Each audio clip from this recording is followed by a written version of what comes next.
అందరికీ షలోం. బాగున్నారా?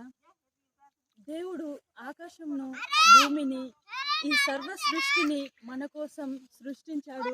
ఈ నదులు, సముద్రం, ఇవన్నీ ఈ అందమైన సృష్టిని మన కోసము సృష్టించి వాటిపై మనకు అధికారంను ఇచ్చి ఉన్న దేవుడు తనతో కూర్చుండే ఆ గొప్ప రక్షణను మనకు అందించి ఆ పరలోకంలో తనతో పాటు మనల్ని కూర్చుండబెట్టుకున్న పోయే ఆ గొప్ప పరలోక రాజ్యము ఎంత అందంగా బంగారు వీధులతో తను నిర్మిస్తున్నారు అంటే అది చూసి మనము ఎంతో ఆనందించే రోజులు అతి దగ్గరలో రాబోతున్నాయి. కనుక మనము నిరీక్షణ కలిగి ఆ దేవుని వైపు చూసే వారంగా ప్రతిరోజు ఆయనని కనిపెట్టుకునే వారంగా ఉన్నట్లయితే దేవుడు తనతో పాటు ఆ పరలోకంలో నిత్యము మనల్ని ఉంచే దేవుడుగా ఉన్నాడు. కనుక ఆయన వైపు ప్రతిరోజు మనం చూసేవారిగా ఉంటూ ఆయన ఇచ్చే అద్భుతమైన ఆ పరలోకంను చూసే వరకు నిరీక్షణ కలిగి ఓపికతో తన వైపు చూస్తూ ప్రయాణిద్దాం.